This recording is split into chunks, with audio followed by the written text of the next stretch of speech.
What's going on, everybody? Welcome back to the channel. Thank you so much for watching and subscribing. We've got a great video for you guys today. I'm going to talk to you about why I quit my job to start driving for Uber. Before I jump into this video, I wanted to give a quick shout out to Play Octopus. Play Octopus is an amazing company that sends drivers a tablet in the mail. You can get yours for free by using the link in the description below. Once you get that tablet, that also comes with a mount. It mounts to the back of your headrest. Customers can play games on this tablet, and you make money if they're playing the games on the tablet. Even beyond that, guys, it's an amazing conversation starter. It's one of my favorite things I've ever used as a driver personally. On top of that, Play Octopus drivers see higher ratings overall. It really is just a win-win. So check it out, guys. Get your free tablet by using our link in the description below. Let's jump in. So when I first started driving Uber, I legitimately quit the job I had to start driving. I didn't have like an amazing position by any means, but what I wanted was the flexibility. At the time, I had recently become an independent actor and I was starting to audition for acting gigs, and I wanted flexibility, which is what I didn't have working, my traditional job. So I thought, you know what, I'm gonna jump out on a limb, start doing this Lyft thing was how I started, and just see how this goes.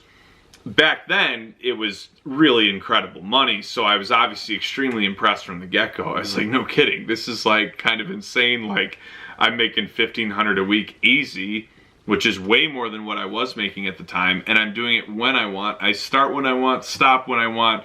Like, I drank the rideshare Kool-Aid so hard, and honestly at the time, for good reason.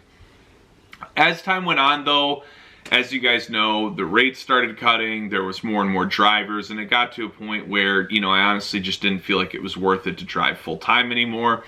I'd been pursuing acting pretty heavy, like for that whole period of time, just basing my rides off auditions I had at the time. And I kind of got to an interesting point where it ended up almost hurting me more than it was helping me. And it happened because I'd driven so full-time on a car I was financing. I racked up 100,000+ miles in a year on that vehicle.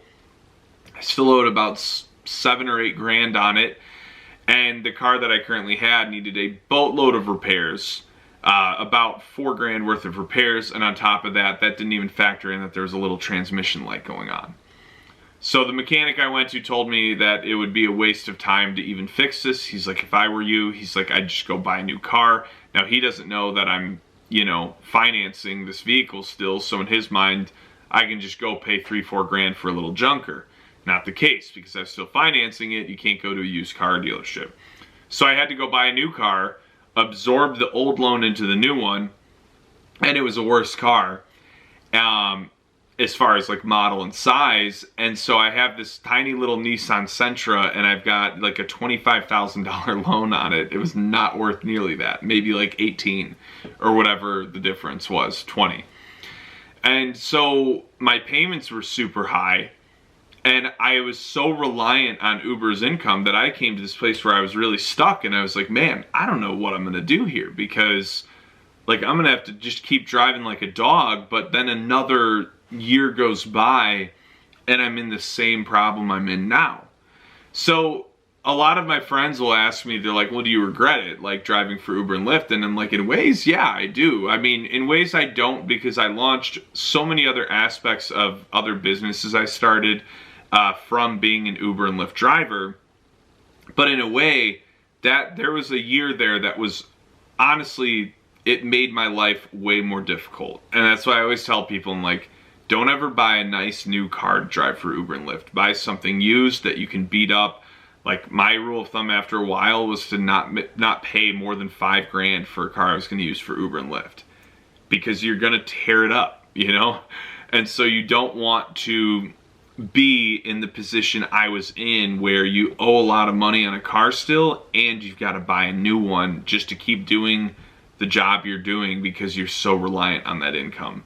So that's kind of like my little story. Like, I technically quit to drive Uber, and it's, all in all, I would say I don't regret it. But there's other worlds out there where it could have been even a lot worse than it was for me. And I know a lot of people have this same story where it really screwed them over bad in the long run. I always tell people, be careful with it. It's not worth it to drive full time.